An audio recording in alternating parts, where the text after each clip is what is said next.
we go. A little bit better.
The Legends of Low Rolls.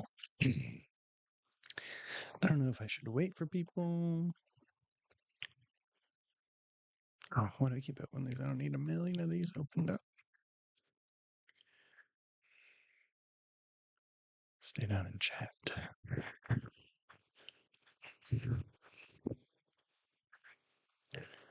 Double check my face. Looks good.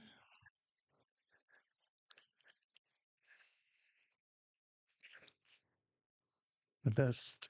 This is going to be an incredible episode where I'm just reading.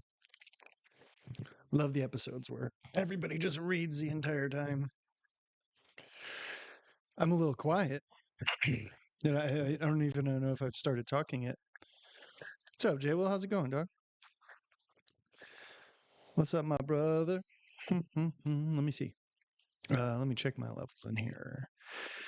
I'll just turn it up to max. Yeah, I mean, I'm going to be just talking myself, so there's not going to be a lot of laughing and whatnot, so it should be fine.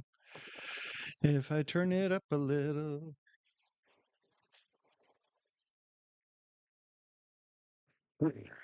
Is that any better? My voice is going out. I'm not even sure why. I'll wait till I get confirmation that that's better before I start doing anything. Chilling? Same. Tonight we're going to do a recap of the pilot episodes. There's more delay here than on the purple app. Oh goodness. Oh, that's unfortunate. I mean, thankfully for the most part it's us just us just talking to each other. So I'm not usually responding to chat. So if there's a big delay, then it's usually not that big of an issue.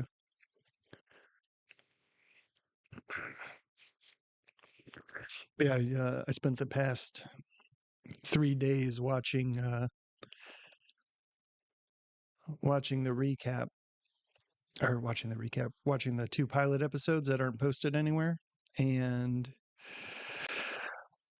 writing a huge long recap about it. So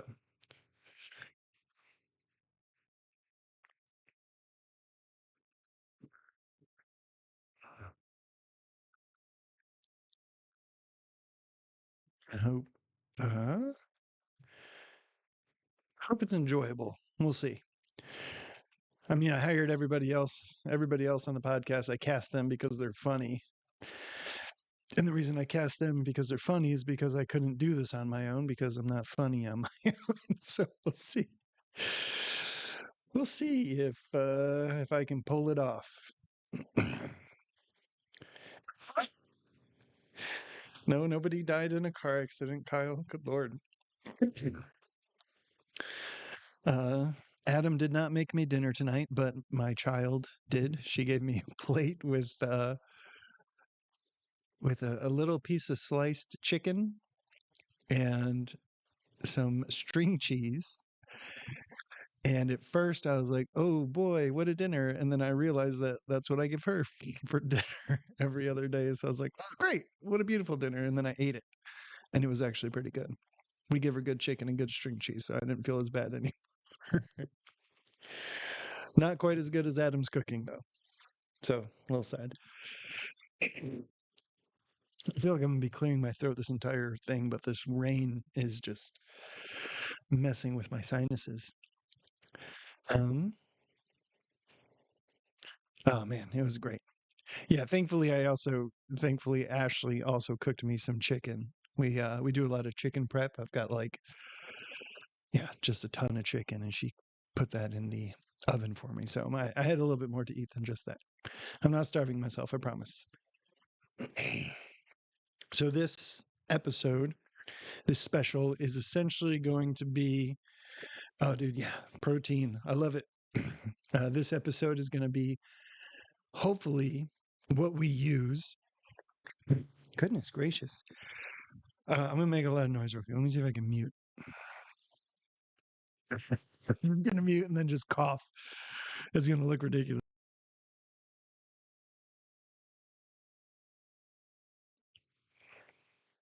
Much better.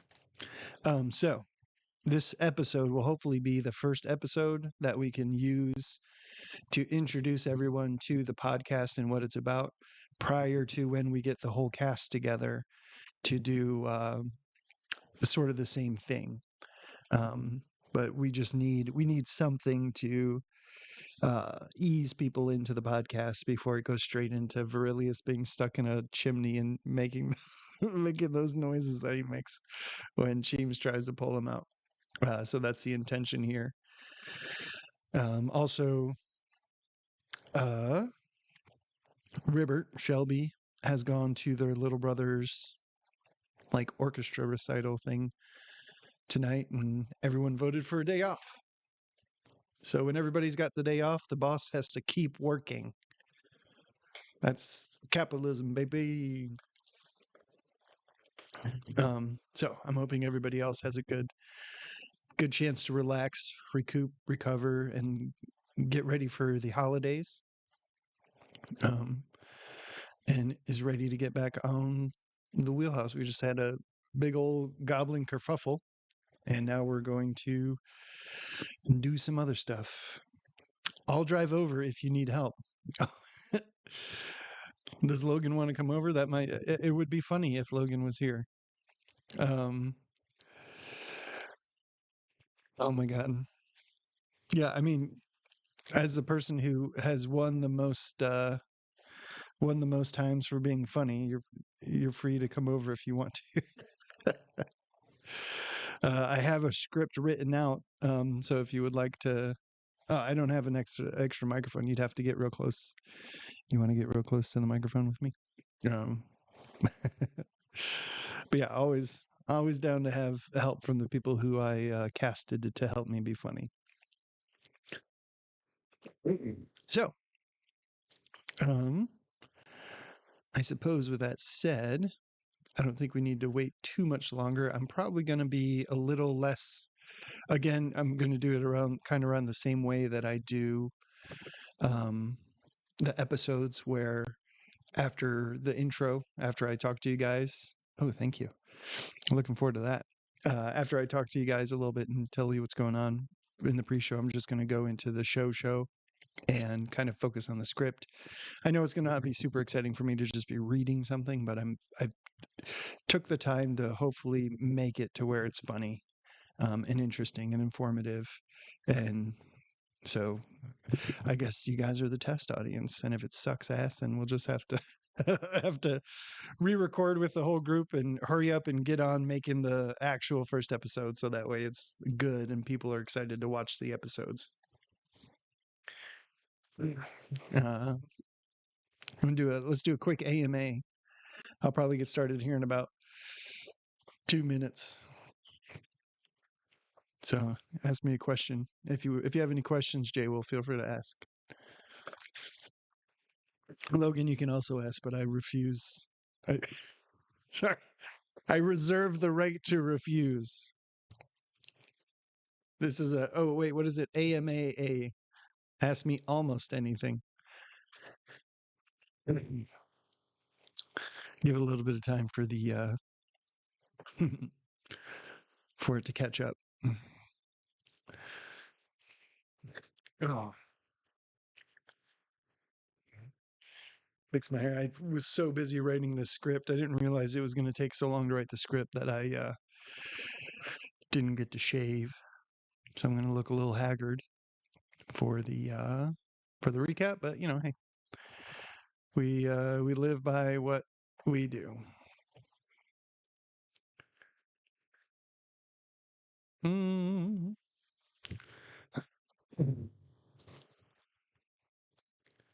Yeah, I wonder why there's so much of a delay. Oh, it's probably because I'm on. Maybe it's because I'm on Wi-Fi. I wonder, do I have a spot where I can plug in? I do have a spot where I can plug in the Ethernet cable, but I should have done it upstairs. Oh well, that's fine. Okay. Um, 171 hits if I don't have any questions. I look. Thank you, bro. Look at this you through the mic now. You're so very sweet. Excuse me. I'll probably do one more epic throat clearing before I get started, but I'm gonna get started here soon.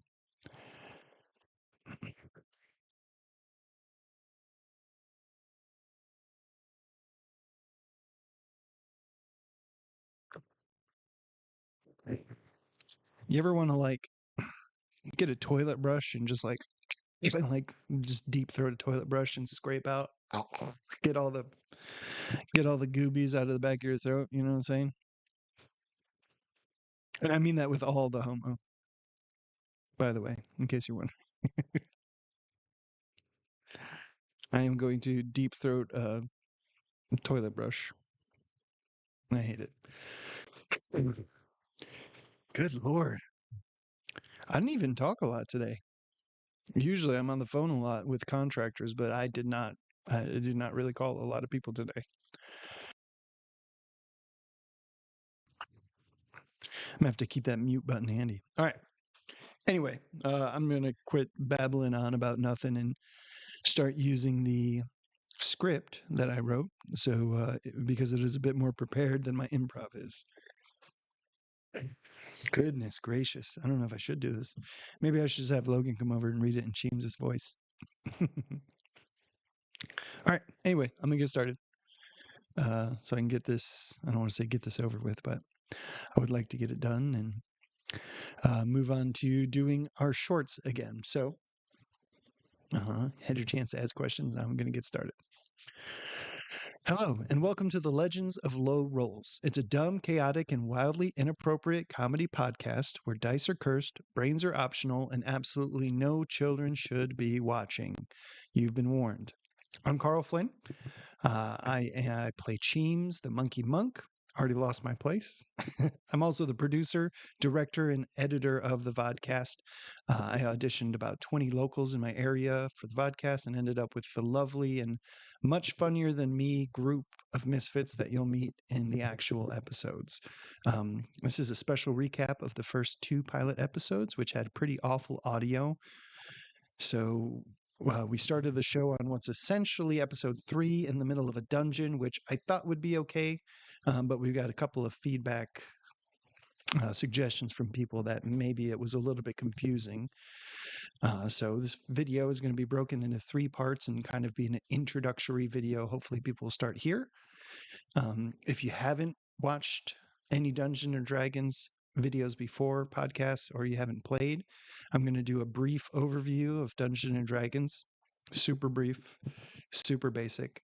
Then I'm going to do a small explanation that we do for all of our videos live on Tuesday nights, 6:30 Eastern. It's going to be a brief explanation of some of the table rules that we use when we're playing with each other. I have this camera pointed at me and I'm not using this one. So I'm going to put this one down so it stops distracting me. And then the third part of this video will be the recap of pilot episodes 1 and 2, which we will eventually re-record both those episodes in their entirety with the entire cast. But until then, I hope this special episode will help set the scene for Chapter 1 of The Legend of Low Rolls, Thrust Upon Them. I will definitely have time steps in the description for all of these. So if you know what D&D is, feel free to skip this part and then go on. So an incredibly brief summary of Dungeons and Dragons for beginners. It's a tabletop role-playing game. You have a dungeon master, Adam, in our game, who will set up a story. They set the scene, they set the characters, they set the conflicts, they set the challenges. Everything everything about the world is built by them. Shadoria is currently the setting for where our story is taking place, and that was all created by Adam. And then you have the players. They engage with all of the content that the DM creates to create a story together.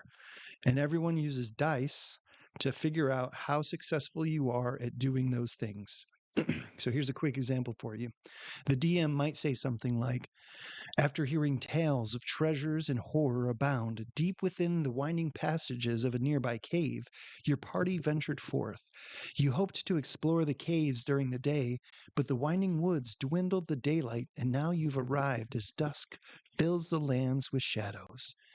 The only light reaching the cave comes from the flickering torch, and it illuminates an old, jagged wooden door covered in moss and bugs. There are iron bars reinforcing the wood, and old rusted iron lock latching it closed. What do you do? And this is where, depending on the party makeup, the players would decide what to do. So let's say you had a rogue, and the rogue would say, I'm going to pick the lock. They can roll a 20-sided die, also known as D20, to try and unlock the padded lock. The DM knows it's an old and rusted lock, so they set the difficulty of the skill check to a 10, right? So you have to roll a 10 or higher. So the rogue rolls the dice, the d20, and rolls a 17. So already successful. But because they're a rogue, they're skilled and they're trained at lockpicking. So they get a +2 to the roll. And they're also using lockpicking tools. So they get another +2. So 17 on the die, +2 for skills makes it 19, +2 for the appropriate tools makes it a 21. Super easy success. There's been many more complicated locks that have been used since this lock was made, so the rogue has no trouble picking the lock, although the rust makes it a little bit difficult to pop open. Or maybe the lock is rusted shut and the rogue can't unlock it, even though the mechanism is basic. So your fighter pulls out a crowbar and rolls a d20 strength check to see if they can use strength and the crowbar to pry open the lock. It is rust and iron, so the DM sets a skill check for just powering it open to a 15, so a little bit harder than unlocking. And the fighter rolls an 8 on the die when they roll the d20 and adds +3 because he's strong. So for an 11, +2 because he's using a crowbar for a total of 13. So the skill check was 15, rolled 13. It's not enough to pry it open. Maybe he can get the crowbar in the lock, but every time he like forces it, it bends in kind of like a goofy, deformed way, and it just won't open, but it stays onto the latch. So it just makes it impossible to pull off. So then your barbarian tries chopping the door down with an axe, or your wizard casts a fireball to explode the door, or the druid turns into a bear and starts ramming the door. It's all based on your imagination and what the DM will allow and what the dice decide. There's nearly an infinite amount of ways to play. It can be fantasy, sci-fi, horror, comedy, farming, superheroes. You can even make games based off of stories that already exist. I've played one that was a One Piece campaign. You could do Game of Thrones, Lord of the Rings. You could even do like Hollow Knight. I know there's a Halo one, like even My Little Pony. I've been invited to a presidential campaign group that was supposed to be emulating running for the president of the United States, but they wanted to be serious about it, so I declined. So all you need is a group of 2 or more like-minded individuals to start playing. You need one person who's willing to put together the effort to set the rules and the story, and then 2 other people who are willing to, in good faith, play by those rules and do it. There's tons of rule sets out there if you're interested. We play Dungeons and Dragons Edition 3.5 because Adam, our DM, loves it. Just Google tabletop role playing games and find one that sounds interesting to you and start reading. Or just buy some dice and make it up as you go. Either way, as long as you guys trust each other when you're playing and as long as you have fun. 5th edition is like probably the easiest entry point into D&D than there's ever been. So feel free to check that out. Now, with all that said, again, incredibly basic, but hopefully that's enough for you to understand some of the things we're doing in the podcast. So I'm going to give you a few house rules and a few terms that we use in the podcast that will hopefully help you understand a little bit more. The first term we use pretty often is nat 1 or nat 20. So what that means is natural 1 or natural 20. So when you roll the dice, um, you get a number. So if you roll a 1, that is a natural 1, and that's a critical failure. So remember earlier when I said the rogue is good at lock picking, so he gets a +2. Some people are, you get skills. What you train your character on every time you level up, you can get incredibly high modifiers, is what we call those. So you could jump your whole life. Every time you level up, you add skill points to your jump modifier. So you could get like +30 on your jump. So if you roll a 2 on a 20-sided die, you roll a 2, then you get +30 because you're so good at jumping to that 2, and your score is a 32, which clears most challenges. Like that's an incredible feat of strength. So if you roll a nat 1, that's our way of keeping randomness in the whole thing. And that is a critical failure, which means no matter how good you are at that thing that you trained at, there's always some way you could fuck it up and hurt yourself or fail. So that's a great example of a way that we keep it random. And it's also, there's a link in the description for a short that I made that gives a really great reference with video to what that means between natural 20 and a natural 1. So if you hear us rolling a dice for a skill check, sigh and sadly say, I got a nat 1. It's because that means Adam gets to come up with some wild and often hilarious way that we messed up so bad that we hurt ourselves or our friends. And that's what we name the show after. The second house rule is if you roll a natural 1 3 times in a row, which means if you fail so bad miserably 3 times in a row that your character immediately dies. You'll hear a couple of times in the episodes to come where we say, "Oh, you've rolled 2 nat 1s, right?" And then the person's like, "Yeah," and they're very nervous about rolling the d20 again. And that's because if they roll another natural 1, their character immediately dies. Adam will come up for a reason why you slipped and bumped your head on a table and die. So the oh my god, the next house rule is people will show up to your door. So give me one second.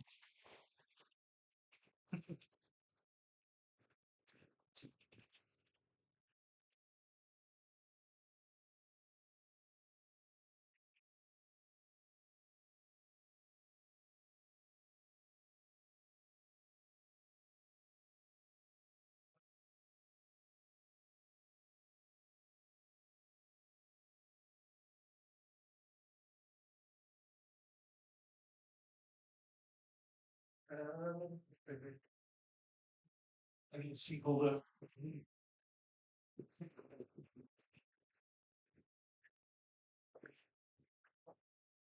Okay. Thankfully, with the power of editing, I can cut that part out. Where was I? Second house rule. Um, so I was on the third house rule. Would you like me to just turn it so you can see, or do you want to just bring the bring the guy? Is this the reveal?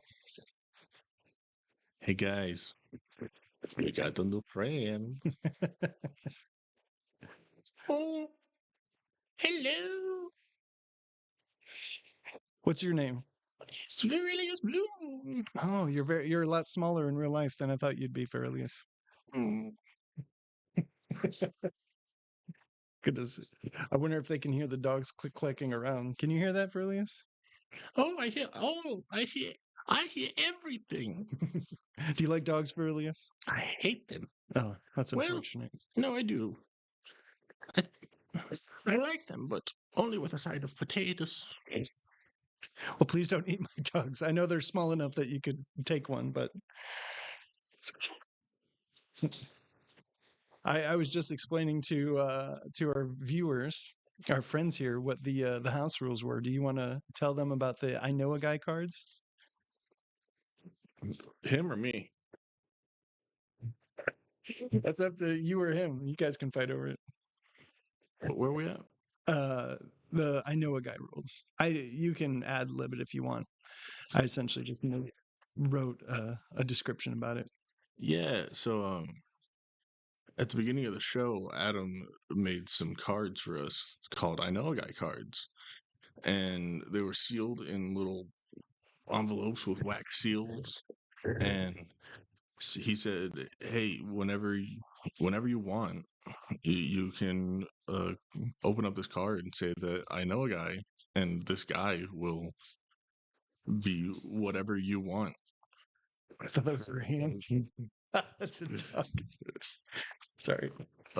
He said that this whatever guy will be whatever you want, and you get to tell everybody about this NPC that you're bringing in and what they can do, what their name is, how they look, Their and class and their yeah, powers. yeah, Yeah. all that stuff.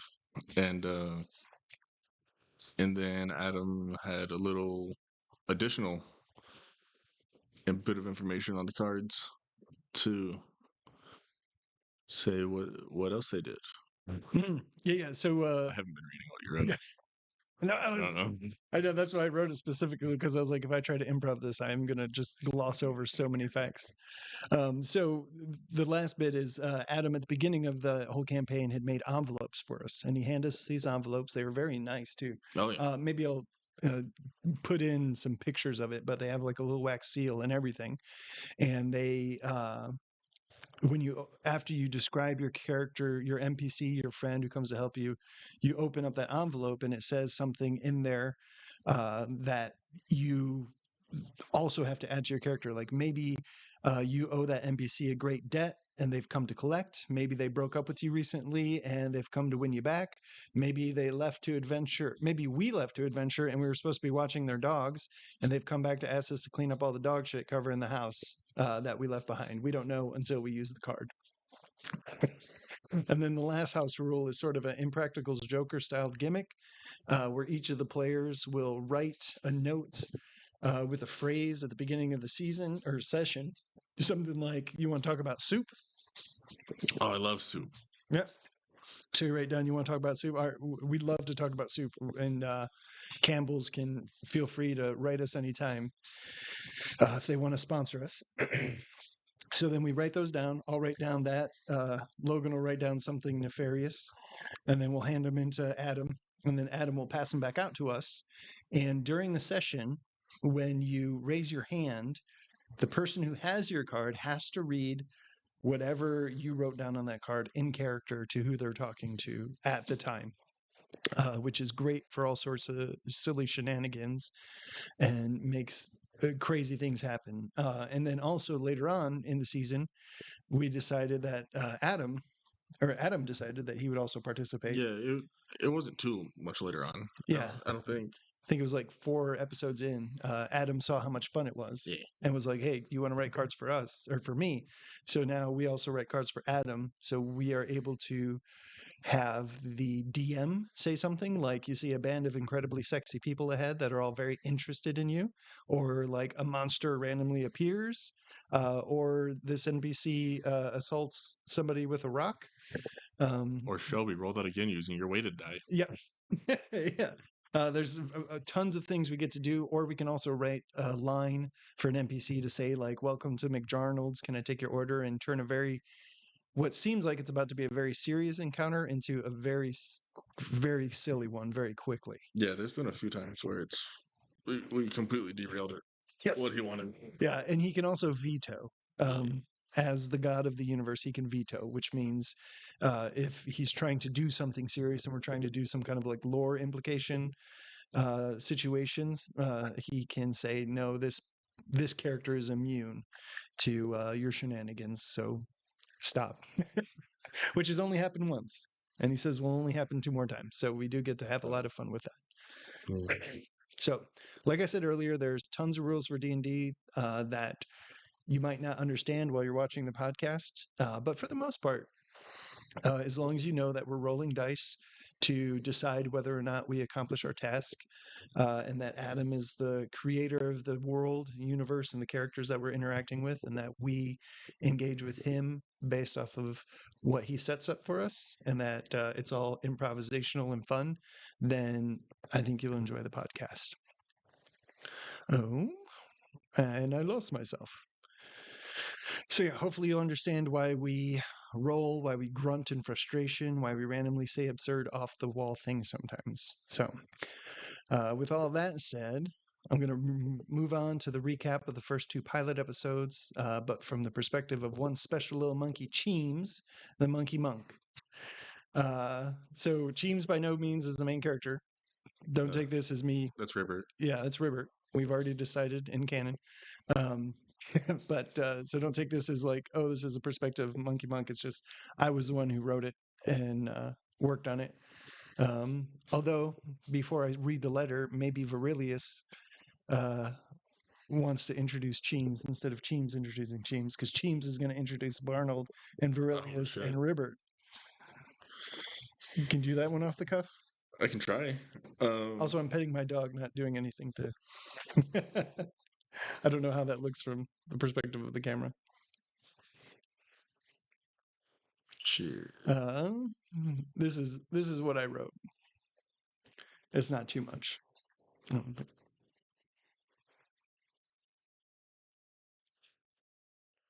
If you like the podcast, then you'll like me reading things in silence. It's our favorite part of every episode. Well, my little monkey man. He well, he's quite silly, but incredibly strong. And I feel like I can go to him for a lot of things. Yeah, physical tasks that I need, such as opening a jar of jam, or emotional things like if I need help with a suitor, perhaps. Mhm. He'll give terrible advice, but I respect his opinions. um, he he likes my idea of leaving the circus, so that was nice. I didn't have to do that alone. And we've been walking around with this weirdo, this tall farmer boy who's got a magic sword powers. That's about it. Excellent. Oh. Yeah, unprepared. That was great. Sweet. And so, yeah. So the next part, I wrote quite a bit about. So this would be one of the running themes that doesn't necessarily show up in the show, but happens between me and Adam behind the scenes. Is Cheems likes to write a lot of letters with his crayons and his journal. Yeah. He also draws a lot of pictures, and one of the people he's been sending letters to is his mother.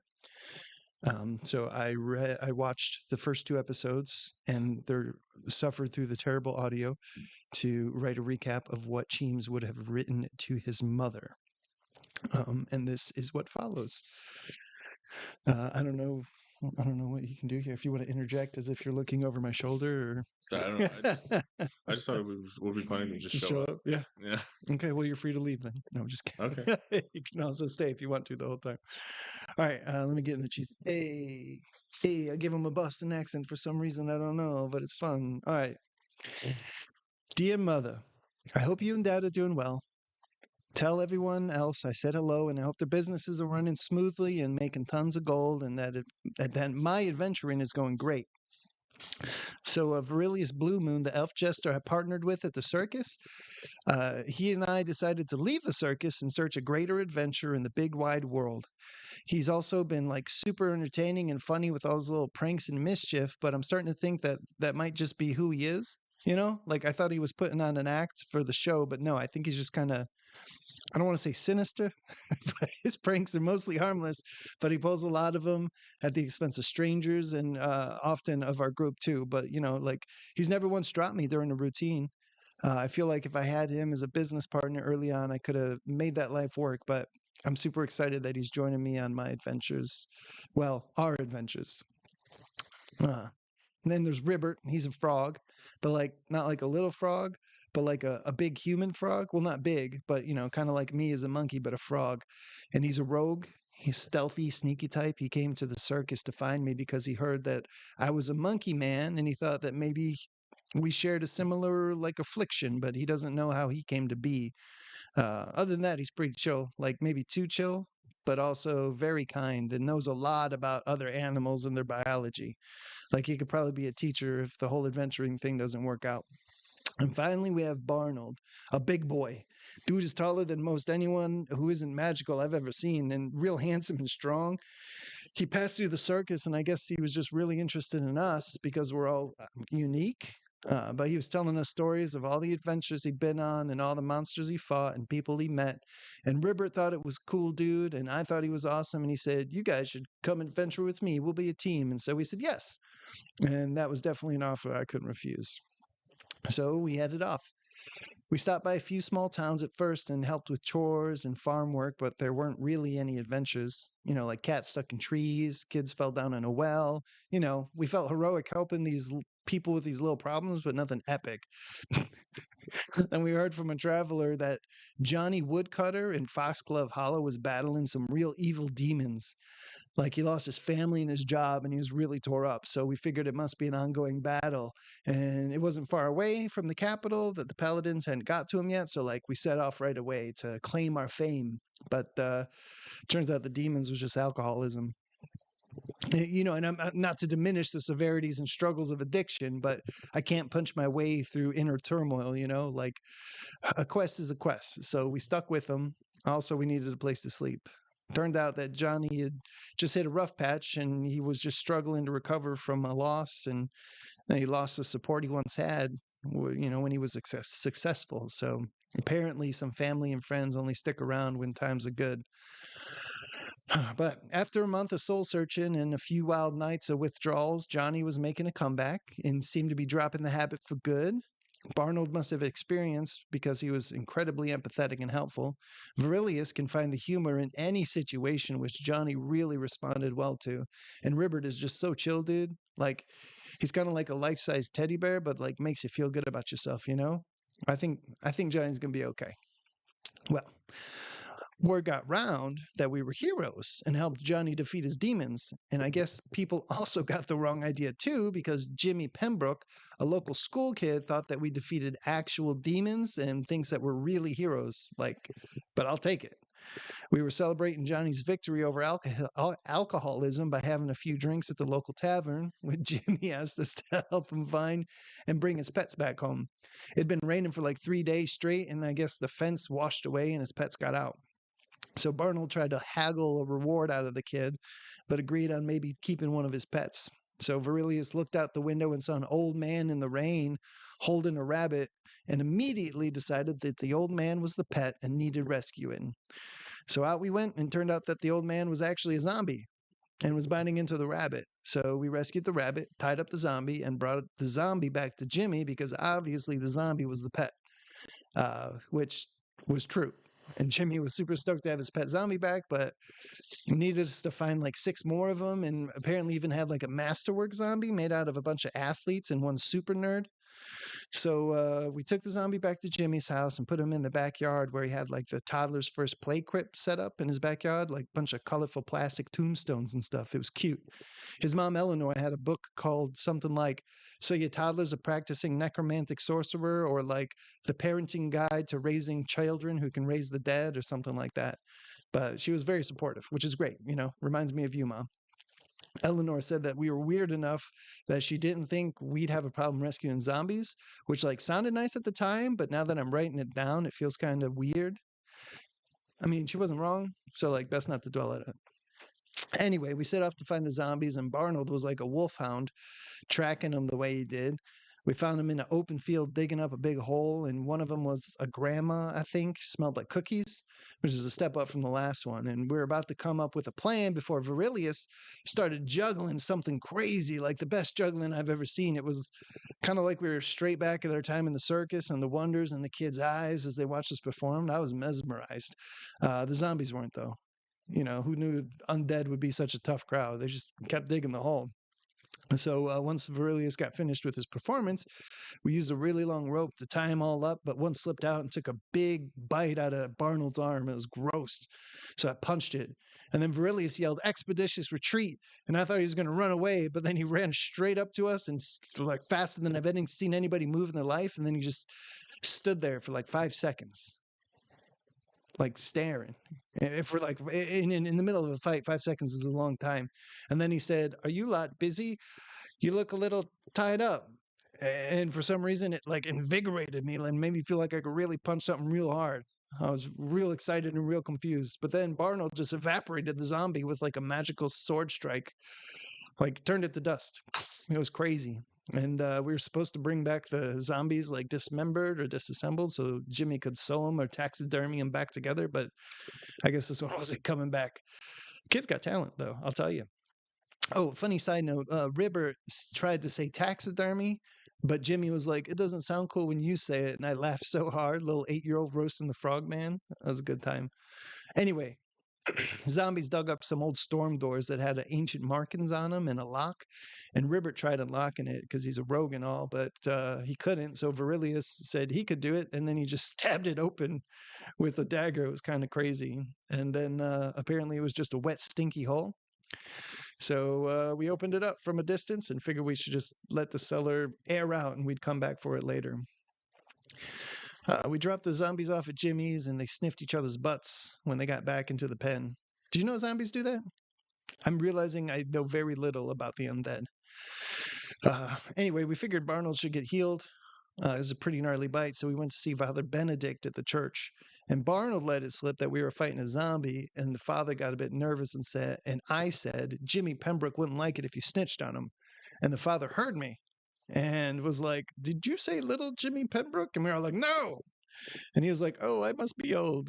So we gaslit a man of the cloth, which might not, I don't know if that'll bode well for us in the future, but very clever for me by saying that Johnny's pen broke when he was writing us. He's clever like that. Anyway, the priest healed us up, healed up Barnold, and we went out looking for the masterwork zombie. And Barnold was tracking it again. And I was talking to Very about how I wanted to punch something real hard. And then out of the bushes, it popped with like this farmer scythe, and it took a swing at Barnold and cut him pretty deep. And like Barnold was taking the brunt of the damage for the day. So I jumped on its face and I like started punching it, and Virilius touched it and it started to drool more. Like, I don't know how to say it, but like the zombie was like acting more like a zombie after Virilius touched it. I don't know much about magic, if that makes sense. Anyway, Barnold froze the ground for some reason, and Ribber, like a freaking ninja, just jumped up into the trees and disappeared into the shadows. And then the zombie did this like crazy spin attack, and Barnold fell over and Virilius got slashed real bad, but I held on real tight and I was just like pummeling it in the back of the head and the back of the neck and breaking its bones. And then Ninja Frog whipped the zombie from the shadows of the trees with his whip and pulled the zombie's heart out. Like Ribbert is crazy powerful. I hope it's not like I hope that's a sign of things that are to come. And then Virilius finished the zombie off by like cutting all its whole arm off, and it fell over, and we dogpiled it and tied it up. And like we were all feeling pretty great until we realized that Barnold was bleeding to death on the ground. Whoops! It's kind of crazy how things can get lost when you're in the middle of combat. Anyway, I picked up Barnold, and Ribbert grabbed his feet, and we started rushing back to the church to get more healing. But Ribbert tripped and pushed Barnold forward and crushed me on the ground and reopened Barnold's wounds. Clumsy ding dong. I hope that's not also a sign of things to come. Try to tell him not to help, but he did anyway. It's probably fine. Anyway, we tied up the zombie, left Barnold on the ground, and Ribbert hid in the trees, and me and Very went to town to grab a cart or something to bring Barnold back a little more carefully. So Virilius and I ran into the sheriff, who questioned us because Very was covered in blood. He told him that some old men jumped him and beat him up, and he was so convincing when he was lying that I thought for a second that I hallucinated that a pack of old men were actually one giant zombie. But then I remembered that Very's really good at lying. So, yeah, maybe I need to ask him for lessons sometimes. Anyway, we snagged the cart, brought it back out, and got Barnold in for some rest. He's real messed up. Like, I think he might be dying. I fed him some bread while he was sleeping, but I don't think it helped. And also, a pigeon kept pecking at the window for some reason. That was real annoying. Kept me company, though. So I guess I'd forgotten all my equipment at the inn because it was just like in a pile in the corner in a backpack. And that's when I remember that you sent me a sweater. And I figured I could use it to heal Barnold out of his death coma. And like, I love you, Mom, I do. But the next time you send a sweater, a magical healing sweater, maybe don't send one with the activation phrase, Mommy loves you. It's a bit embarrassing when I heal other people. I like it. Like, are you watching me write this for Elias? Oh, bye. Oh. Barnold woke up saying that he was actually having a great time swimming in some dream milk. So I changed the subject pretty quick. Do humans have weird dreams when they're close to death? But anyway, breakfast was nice. This guy made some great percolated coffee. Need to learn those techniques. We decided to head back out to the musty, wet hole, but we ran into Eleanor, Jimmy Pembroke's mom, who I think Barnold has a crush on. He's very handsome and tall and strong, but he's very bad at flirting with women. You know, I've never been very good at chatting with the ladies myself, but Gots Barnold is very awkward. Even though he has terrible at flirting, we still got invited over to pie at Eleanor's, which was cool. And then we ran into the sheriff, and the sheriff bought a gift for Eleanor, and Ribbert stole it right out of his pocket. Like, I can trust Ribbert to steal stuff, but I can't trust him to carry a wounded friend. You know? Very conflicting information. Anyway, the sheriff questioned us again because Barnold was still on death's door and Verilius barely looked any better. And I thought that party had agreed that it had rained blood from the heavens, and that's why everybody was bloody. But apparently that wasn't the thing anymore. And so I shouted it out, and they said, no, no, no. Barnold was hunting and had this accident and fell on some rocks. Thankfully, nobody believes me, even though I say stuff that I think is true. But yeah, anyway, we gave the present for Eleanor back to the sheriff so he could surprise her, and I don't think Barnold was too happy about it.